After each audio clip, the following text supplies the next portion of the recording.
민지, 내가 무슨 대단한 사람이라고 이 집을 붙들고 있는 거야? 설마 부모님 돈에 의존해서 사는 게 내가 제일 잘하는 일이야? 적어도 난 부모님의 노고를 소중히 여길 줄은 알아. 하지만 너는 어때? 돈을 어리석게 쓰고 남 편만 하잖아. 내가 집을 팔지 않겠다면 내가 왜 널 아내로 맞았겠어? 문제만 일으키는 아내라니. 안녕하세요, 여러분.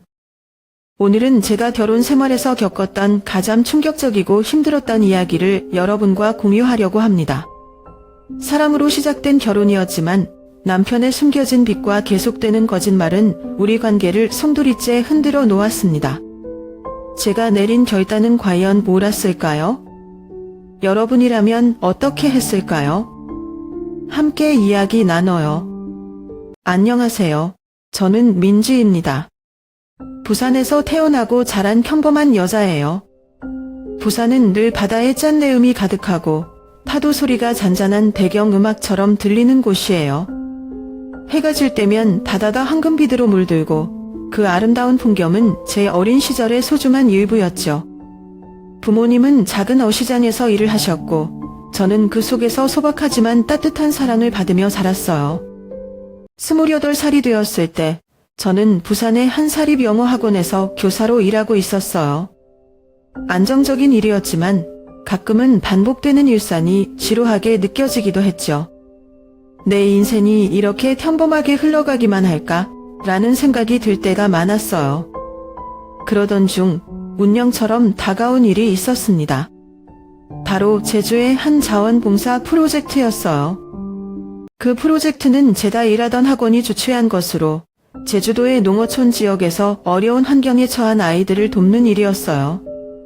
제주에 도착했을 때 이곳이 단순히 아름답기만 한 곳이 아니라 따뜻한 사람들이 가득한 곳이라는 걸 알게 되었죠. 그리고 그곳에서 지훈을 만났습니다. 그는 서울에서 온 소프트웨어 엔지니어였고 자원봉사에 참여하기 위해 제주에 왔다고 했어요. 우리가 처음 만난 건 봉사활동 첫날 저녁 해변가에서 쉬고 있을 때였어요. 그는 커다란 바위 위에 앉아 석양을 바라보고 있었는데 조용하지만 단단한 분위기를 풍기는 모습이 인상적이었죠. 제주 참 아름답네요. 제가 조심스럽게 말을 건넸어요. 그는 미소를 지으며 대답했어요. 맞아요. 이런 곳에서 잠시 숨을 돌릴 수 있다니 참 감사한 일이죠. 그의 말투는 차분했고 대화는 길지 않았지만 마음이 편안해졌어요. 그는 평소 회사 업무로 바쁜 일상에서 벗어나 자원봉사를 통해 마음의 균형을 찾으려 한다고 말했어요. 그 이후 우리는 자주 함께 시간을 보냈습니다. 낮에는 아이들을 돕고 저녁에는 바닷가를 산책하며 이런저런 이야기를 나눴어요. 지훈은 적극적으로 자신의 생각을 표현하는 사람은 아니었지만 그의 세심하고 따뜻한 배려가 저를 조금씩 매료시켰습니다. 예를 들어 날씨가 쌀쌀해질 때면 제게 옷을 챙겨주거나 미끄러운 길을 건널 때마다 제 손을 잡아주는 모습이 그랬죠. 민지 씨, 언젠가 여기서 또 함께 석양을 볼 수 있으면 좋겠네요. 어느 날 그가 멀리 수평선을 바라보며 말했을 때 저는 그의 마음을 느낄 수 있었습니다. 제주의 마지막 날 저는 마음속에 깊은 감정을 품은 채 그곳을 떠났습니다. 부산이 제가 자란 집이라면 제주의 해변은 제 심장이 남아있는 곳이 되었어요. 제주에서 돌아온 후에도 우리는 계속 연락을 이어갔습니다. 주말이면 지훈이 부산으로 찾아오거나 제가 서울로 올라가기도 했죠. 그는 바쁜 와중에도 항상 저를 위해 시간을 내주었고 그와의 만남은 매번 특별했습니다. 그리고 6개월이 지나 우리는 제주에서 다시 만나기로 했습니다. 이번에는 특별한 기념일을 위해서였죠. 저녁이 되어 해변가의 작은 카페에서 차를 마시고 있을 때 그는 갑자기 무릎을 꿇고 작은 단지를 꺼냈습니다. 민지 씨, 처음 만났을 때부터 알았어요. 당신은 제가 평생 함께하고 싶은 사람이라는 거요. 제 아내가 되어 주시겠어요? 순간 당황했지만 그의 진심 어린 눈빛에 결국 고개를 끄덕였습니다. 너무 빨리 진행되는 것 같아 약간의 두려움이 있었지만 그의 믿음과 사랑이 저를 움직였어요. 결혼식을 올린 후 저와 지훈은 강남에 위치한 작은 아파트로 이사했습니다. 이 아파트는 부모님께서 70%의 비용을 지원해 주신 덕분에 저희에게는 큰 부담 없이 마련할 수 있었죠. 도심 한가운데 위치한 이곳은 교통이 편리하고 주변 시설도 잘 갖춰져 있어 우리 둘에게 딱 맞는 새로운 출발점이었습니다. 저는 아파트 근처의 영어학원에서 교사로 일하기 시작했고, 지훈은 서울에 있는 대형 소프트웨어 회사에서 일하고 있었습니다. 우리 삶은 비교적 안정적이었고, 각자의 일이 바쁜 와중에도 서로를 위해 시간을 내며 소중한 순간들을 만들어 갔습니다. 결혼 초반에는 모든 것이 완벽해 보였습니다. 아침이면 지훈이 제게 따뜻한 커피를 내어주며 하루를 시작했고, 저녁에는 함께 간단한 요리를 만들어 식탁에 앉아 하루를 마무리하곤 했죠. 가끔은 손을 잡고 동네를 산책하거나 주말이면 가까운 카페에서 조용히 책을 읽으며 시간을 보냈습니다. 특히 지훈은 항상 세심한 사람이었어요. 퇴근길에 제 좋아하는 디저트를 사오거나 학원에서 힘든 하루를 보낸 제게 작은 선물을 건네며 격려해주곤 했죠. 저는 그런 그의 모습에 점점 더 안심하고 사랑이 깊어지는 것을 느꼈습니다. 우리는 결혼 후에 재점을 함께 관리하기로 합의했습니다. 월급에서 각자 일정 금액을 공용 계좌에 넣고 생활비와 아파트 유지비를 충당하는 방식이었죠. 하지만 아파트 소유권 문제는 저희 사이에 처음으로 불편함을 가져왔습니다. 이 아파트는 부모님의 지원이 컸기 때문에 제 이름으로 등기가 되어 있었습니다. 처음에는 지훈도 이를 당연히 받아들였지만 시간이 지나면서 그는 아파트의 소유권을 우리 둘 이름으로 변경하자는 제안을 했습니다. 민지야, 우리가 함께 살아가는 집이니까 둘의 이름이 함께 들어가야 하지 않을까? 지훈이 어느 날 저녁 식사 후 조심스럽게 말을 꺼냈습니다. 저는 그의 말을 이해하지 못한 것은 아니었지만 부모님의 희생과 헌신을 생각하면 소유권을 변경하는 것은 쉽지 않은 결정이었습니다. 지훈아, 이 집은 부모님께서 거의 다 마련해 주신 거잖아. 나는 그 은혜를 무겁게 생각해. 그래서 당분간은 이렇게 유지하고 싶어. 제가 답했습니다. 지훈은 그리 강하게 주장하지 않았지만 그의 표정에서 약간의 실망감을 느낄 수 있었습니다. 이후 몇 주 동안 그는 종종 이 문제를 다시 제기했지만 저는 계속해서 부모님과의 약속을 이유로 거절했습니다. 그러던 어느 날 그는 더 이상 이 문제를 이야기하지 않기로 했습니다. 시간이 지나면서 우리의 일상은 조금씩 달라지기 시작했습니다. 아침에는 더 이상 커피를 함께 마시지 않았고 저녁에도 각자 휴대폰에 몰두하는 시간이 많아졌습니다. 저는 그 변화를 단순한 일상의 피로 때문이라고 생각하려 했지만 마음 한켠으로는 불안감이 스며들었습니다. 지훈은 회사에서의 스트레스가 많아 보였습니다. 그는 집에 돌아오면 종종 무거운 표정으로 소파에 앉아 한숨을 쉬곤 했습니다.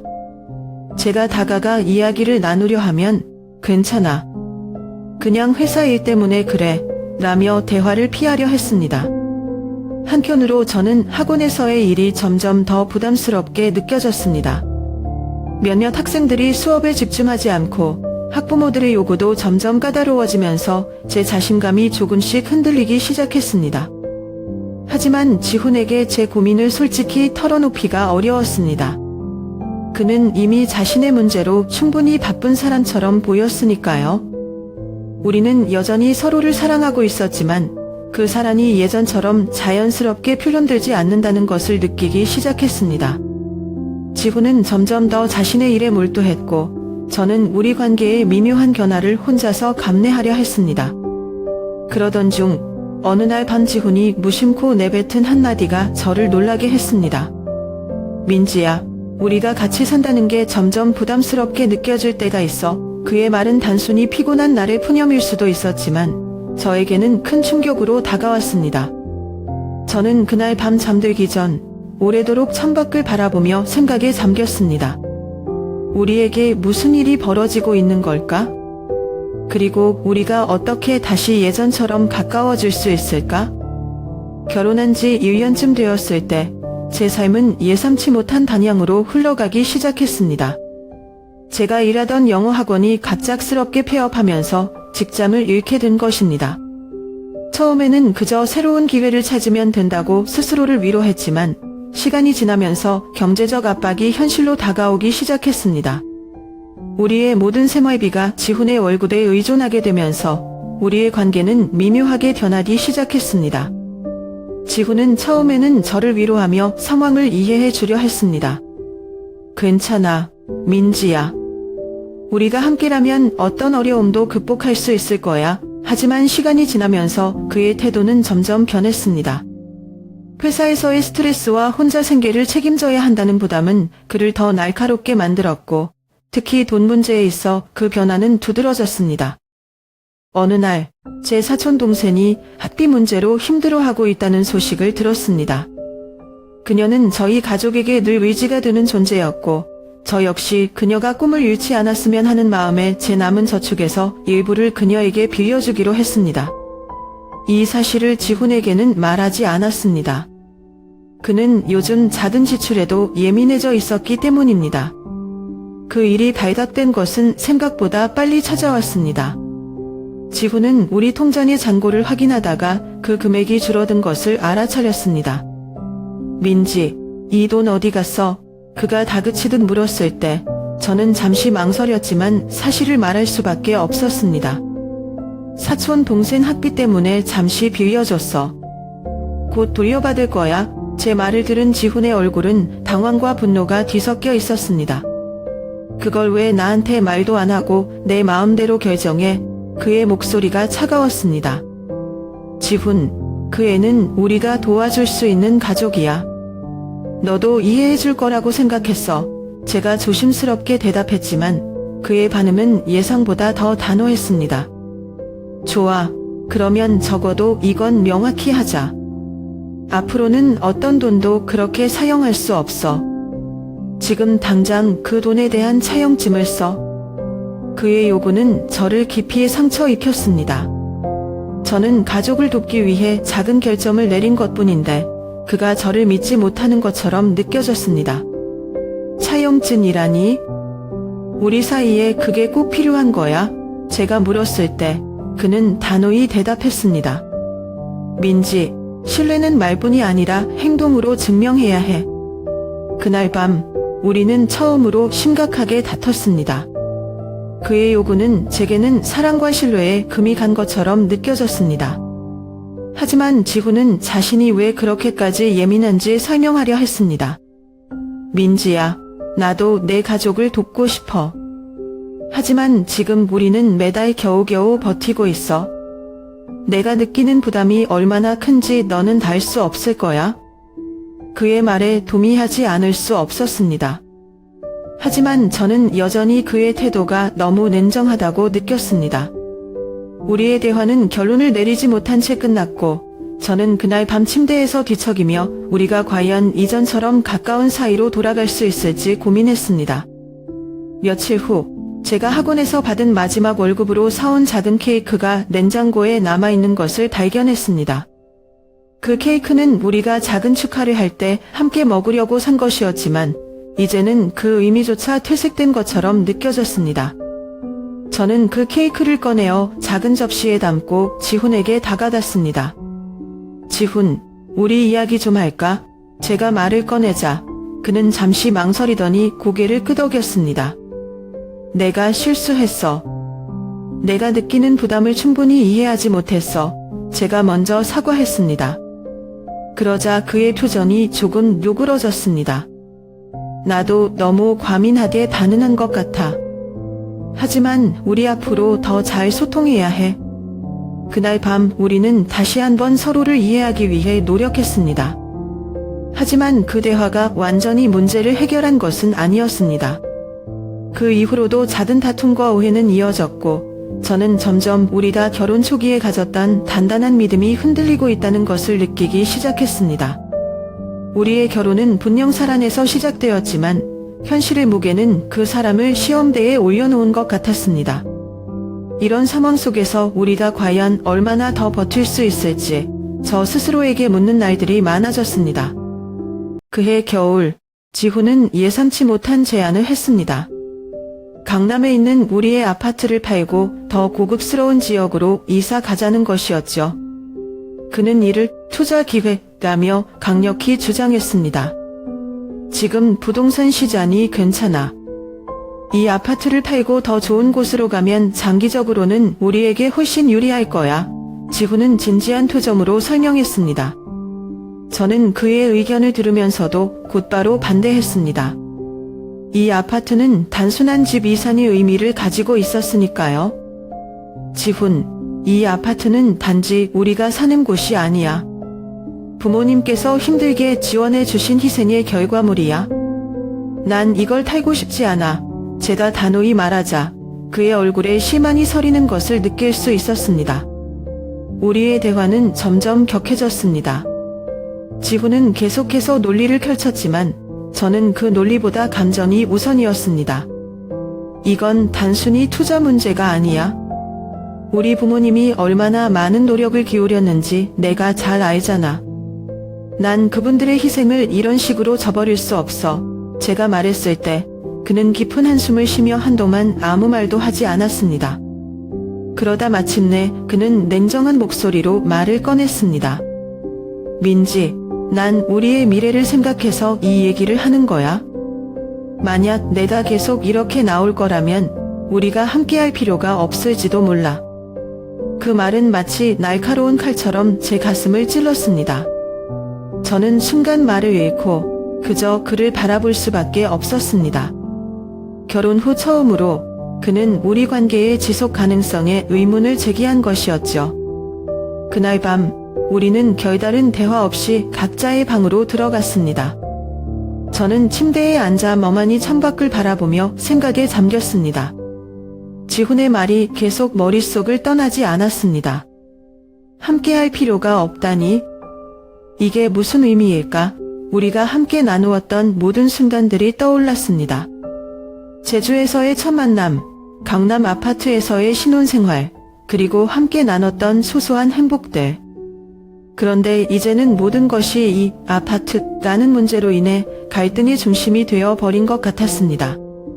며칠 후 저는 조심스럽게 그와 대화를 시도했습니다. 지훈, 그날 내가 했던 말, 정말로 그렇게 생각한 거야? 제가 물었을 때 그는 잠시 침묵하다가 천천히 고개를 끄덕였습니다. 미안해, 민지. 하지만 난 우리가 이 상태로 계속 가는 게 어렵다고 생각했어. 나는 미래를 계획하며 살고 싶고 내가 그걸 이해해 주길 바랐어. 그는 진지하게 말했습니다. 저는 그 순간 우리의 가치관이 얼마나 다른지 깨닫게 되었습니다. 저는 가족과의 유대와 과거의 희생을 소중히 여기는 사람이었고 그는 미래를 향한 성장과 발전을 더 중요하게 생각하는 사람이었습니다. 우리는 그날 밤 다시 한번 깊은 대화를 나눴습니다. 서로를 이해하려는 노력은 있었지만 갈등의 뿌리는 쉽게 해결되지 않았습니다. 지훈, 나는 내가 말하는 미래가 중요하지 않다고 생각하지 않아. 하지만 우리에게는 지금 이 순간을 함께 만들어가는 것도 똑같이 중요해. 제가 말했을 때 그는 고개를 끄덕였지만 여전히 표정은 복잡했습니다. 그날의 대화는 일단락되었지만 저는 여전히 불안했습니다.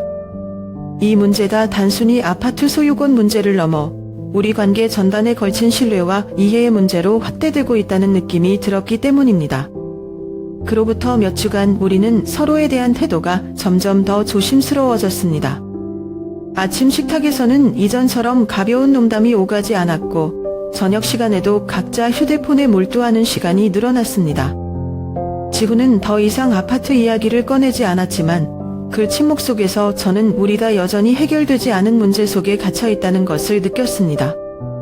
그리고 저는 묻고 싶었습니다. 우리는 정말로 이 문제를 해결할 수 있을까? 아니면 이 갈등이 우리를 결국 갈라놓게 될까? 지훈이 출장 중이던 어느 날, 저는 낯선 번호로부터 전화를 받았습니다. 여보세요, 민지 씨 맞으시죠? 상대방은 부드러운 목소리로 자신을 소개했습니다. 저는 혜진이라고 해요. 지훈 씨의 예전 친구예요. 이렇게 갑작스럽게 연락드려서 죄송하지만 드릴 말씀이 있어서요. 저는 처음에는 그녀의 말을 반신반의하며 들었습니다. 혜진은 지훈이 최근 투자 실패로 인해 큰 빚을 지고 있다고 말했습니다. 저는 그저 걱정돼서 말씀드리는 거예요. 지훈 씨가 힘든 상황인 것 같은데 혹시 알고 계신가요? 그녀의 말은 놀랍고도 혼란스러웠습니다. 지훈이 경제적으로 어려움을 겪고 있다는 말을 들어본 적이 없었기에 저는 혜진의 말을 믿기 어려웠습니다. 하지만 그녀의 진지한 어조는 제 마음속에 불안을 심어주었습니다. 전화를 끊고 나서도 마음이 편치 않았습니다. 정말일까? 아니면 단순한 오해일까? 저는 여러 가지 생각이 머리를 스치며 혼란스러웠습니다. 하지만 만약 그녀의 말이 사실이라면 그 문제를 그냥 넘어갈 수는 없었습니다. 며칠 동안 저는 가족의 재정을 꼼꼼히 검토하기 시작했습니다. 공용계좌의 거래 내역을 확인하고 지훈의 신용카드 사용 내역도 살폈습니다. 처음에는 별다른 이상이 보이지 않았지만 점점 더 깊이 들여다볼수록 이상한 점들이 드러났습니다. 큰 금액이 일정한 주기로 인출된 흔적이 있었고 일부는 제가 전혀 모르는 계좌로 송금되었습니다. 그뿐만이 아니었습니다. 지훈이 제게 숨기고 사용한 또 다른 대출 계좌도 발견했습니다. 대출금은 몇 차례 투자 계좌로 이체된 흔적이 있었고 그 계좌의 수익률은 처참한 수준이었습니다. 결국 혜진의 말이 사실이라는 것을 확인할 수밖에 없었습니다. 그는 우리 공동 자금뿐만 아니라 추가로 대출까지 받아가며 위험한 투자를 하고 있었던 것입니다. 지훈이 출장에서 돌아왔을 때 저는 그의 얼굴을 보자마자 감정을 억누르기가 힘들었습니다. 지훈, 우리 얘기 좀 할 수 있을까? 저는 최대한 차분하게 물었습니다. 그는 피곤한 얼굴로 고개를 끄덕이며 소파에 앉았습니다. 뭔데? 무슨 일 있어? 그의 태도는 평소와 다름없었지만 저는 이미 그와의 대화를 준비하며 며칠을 보냈기 때문에 마음이 흔들리지 않으려 애썼습니다. 내다 며칠 동안 계좌 내역을 확인했어. 그리고 내가 숨긴 대출과 투자의 흔적도 봤어. 지훈, 도대체 무슨 생각으로 이런 일을 한 거야? 제 목소리는 떨렸지만 분노와 실망이 섞여 있었습니다. 그의 표정이 순간 굳어졌습니다. 내가 그걸 왜 봐? 내 허락도 없이 그는 방어적인 태도로 대답했지만 그것은 상황을 더 악화시켰습니다. 이건 우리가 공유하는 돈이야. 내가 혼자 결정하고 위험한 투자를 한 건 옳지 않아. 게다가 대출까지 받아서 상황을 더 악화시켰잖아. 저는 억눌렸던 감정을 터뜨렸습니다. 지훈은 잠시 침묵하다가 무겁게 입을 열었습니다. 나는 우리의 미래를 위해서 한 일이야. 더 나은 삶을 위해 위험을 감수해야 했어. 내가 그걸 이해하지 못한다면 더 이상 할 말이 없어. 그의 태도는 저를 더 깊은 절망에 빠뜨렸습니다. 저는 그가 단순히 실수를 인정하고 해결책을 찾기 위해 함께 노력하기를 기대했지만 그는 오히려 자신을 변명하기 바빴습니다. 그날 밤 저는 혼자 거실에 앉아 우리 결혼 생활이 어디로 가고 있는지 깊이 고민했습니다.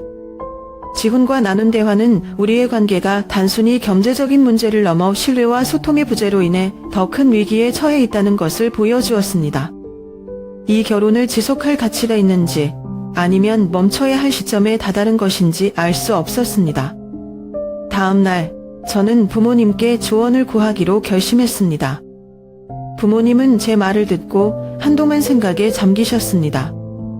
민지야, 결혼은 쉽지 않은 길이야. 하지만 내가 지훈과 함께 앞으로 나아가고 싶다면 그에게도 기회를 주는 게 좋지 않을까? 부모님의 조언은 진심이었지만 저는 여전히 마음이 무거웠습니다. 저는 지훈에게 다시 한번 대화를 시도했습니다. 지훈, 우리가 이 문제를 해결하려면 서로 더 솔직해져야 해. 난 너를 믿고 싶고 우리 관계를 회복하고 싶어. 하지만 내가 나와 상의하지 않고 이런 결정을 내리는 게 반복된다면 우리 미래는 불투명할 거야. 그는 고개를 끄덕이며 무언가 말하려 했지만 결국 아무 말도 하지 않았습니다. 그날 이후 우리는 조심스럽게 서로의 감정을 살피며 관계를 이어갔지만 제 마음속에는 여전히 깊은 불안과 의문이 자리 잡고 있었습니다. 지훈은 저와의 갈등에도 불구하고 자신의 행동을 멈추지 않았습니다. 그는 제가 발견한 채무와 투자 실패에도 불구하고 추가로 대출을 받아 또 다른 투자를 강행했습니다. 그의 결점을 알게 된 순간 저는 깊은 절망감에 휩싸였습니다. 더 이상 설득하거나 이해하려는 노력조차 무의미하다는 생각이 들었습니다. 어느 날 밤 그의 책상 위에 놓인 대출 서류를 보게 되었습니다. 서류에는 새로운 대출 금액과 그가 이미 빚지고 있는 금액이 적혀 있었습니다. 저는 믿기 힘든 마음으로 그의 행동을 되새기며 소파에 주저앉았습니다. 이게 정말 사랑하는 사람이 할 행동일까? 마음속 깊은 곳에서 자신에게 질문을 던졌지만 답은 나오지 않았습니다. 지훈은 그날 늦은 밤 집으로 돌아왔습니다. 피곤한 얼굴로 들어오는 그의 모습을 보며 저는 마지막으로 그와 이야기를 나눠야겠다고 결심했습니다. 지훈, 이게 뭐야? 제가 대출 서류를 그의 앞에 내밀며 물었습니다. 그는 순간 당황한 듯 했지만 곧 냉정한 표정으로 대답했습니다. 더 이상 이런 걸로 싸우고 싶지 않아. 난 우리가 더 나은 삶을 살 수 있도록 노력하고 있을 뿐이야. 내가 이걸 이해하지 못한다면 나도 어쩔 수 없어. 그의 말은 저를 깊이 찌르는 것 같았습니다. 너의 이런 행동이 우리를 더 나은 삶으로 이끌 거라고 생각해? 아니면 더 큰 파국으로 가고 있는지 한 번이라도 생각해 본 적 있어? 제가 목소리를 높이며 반박했지만 그는 무표정하게 제 말을 듣고 있을 뿐이었습니다. 그의 태도는 저를 더욱 좌절하게 만들었습니다. 그날 밤 저는 침대에 앉아 창밖을 바라보며 깊은 고민에 빠졌습니다. 우리의 관계가 여기까지 올 줄은 상상도 못했습니다. 결혼 초반에는 서로를 믿고 의지하며 모든 문제를 함께 해결할 수 있을 거라 믿었지만 이제는 그 믿음이 산산이 조각난 것처럼 느껴졌습니다. 내가 이 결혼을 계속 이어가야 하는 이유가 무엇일까? 스스로에게 물었지만 명확한 답을 찾을 수 없었습니다.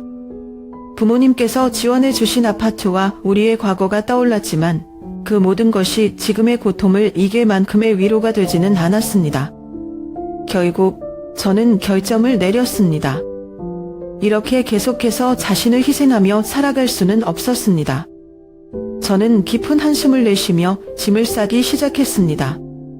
옷장 안에 걸려있던 옷엿벌과 개인적인 물건들을 가방에 넣으며 그동안의 추억이 하나씩 스쳐갔습니다. 제주에서 처음 만났을 때의 설렘, 결혼 후 강남 아파트에서의 신혼생활, 그리고 함께 웃었던 수많은 순간들.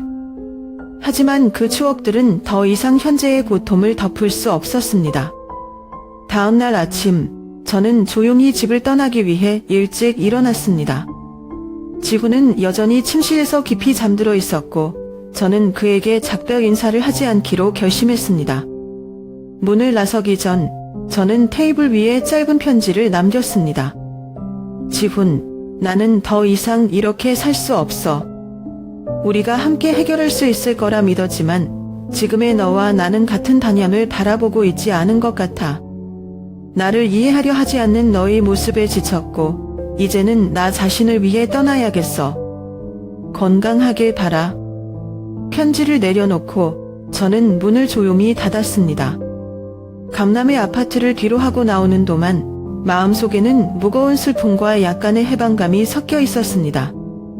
부산으로 향하는 기차 안에서 저는 창밖으로 스쳐가는 풍경을 보며 여러 가지 생각에 잠겼습니다. 부산은 제가 자라온 곳이자 마음의 안식을 찾을 수 있는 유일한 곳이었습니다. 부모님의 집에서 잠시 쉬며 새로운 길을 모색할 계획이었습니다. 하지만 마음 한구석에는 여전히 지훈에 대한 미련이 남아 있었습니다. 부산으로 돌아온 저는 부모님의 집에서 잠시 머물며 새로운 삶을 준비하기 시작했습니다. 어린 시절의 추억이 깃든 이곳에서 다시 시작한다는 것이 어딘가 씁쓸했지만 동시에 작은 위로도 되었습니다. 부모님은 제가 아무 말 없이 찾아왔음에도 따뜻하게 맞아주셨고 그들의 배려와 사랑이 제게 큰 힘이 되었습니다. 부모님의 집에서의 첫날 밤, 저는 침대에 누워 지난 몇 달 동안 있었던 일들을 하나씩 떠올렸습니다.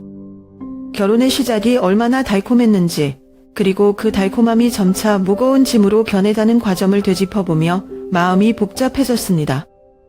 결혼은 사랑만으로 되는 게 아니었어 스스로에게 그렇게 말하며 이번에는 좀 더 현실적으로 생각해야겠다고 다짐했습니다.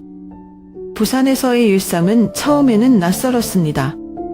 결혼 전 부산에서 지내던 시절에는 부모님의 집이 익숙했지만 이제는 다른 사람의 집처럼 느껴졌습니다. 하지만 저는 새로운 직장을 찾는 데 집중하기로 했습니다. 영어 교사로서의 경력을 살릴 수 있는 학원들을 찾아다니며 이력서를 제출했습니다. 여러 번의 면접 끝에 다행히 한 학원에서 교사 자리를 제안받게 되었습니다. 새로운 학원에서의 첫 출근 날, 저는 오랜만에 뭔가에 몰두하며 시간을 보낼 수 있다는 사실에 안도감을 느꼈습니다. 아이들을 가르치며 그들의 순수한 웃음을 보니 제 삶에 다시 희망의 빛이 들어오는 것 같았습니다. 하지만 퇴근 후 집으로 돌아오는 길에는 여전히 마음 한구석에 공허함이 남아 있었습니다. 지훈은 지금 뭘 하고 있을까? 생각하지 않으려 해도 그의 얼굴과 우리가 함께했던 시간들이 떠올랐습니다.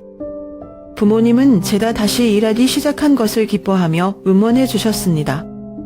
저녁 식탁에서는 제가 학원에서 있었던 일이나 아이들과의 에피소드를 나누며 웃는 시간이 많아졌습니다. 하지만 어느 날 어머니가 조심스럽게 물으셨습니다. 민지야, 지훈이랑은 어떻게 할 생각이니? 연락은 하고 있니? 저는 잠시 멈칫하며 대답했습니다. 아직은 모르겠어요, 엄마. 지금은 그냥 서로 시간을 갖는 게 맞는 것 같아요.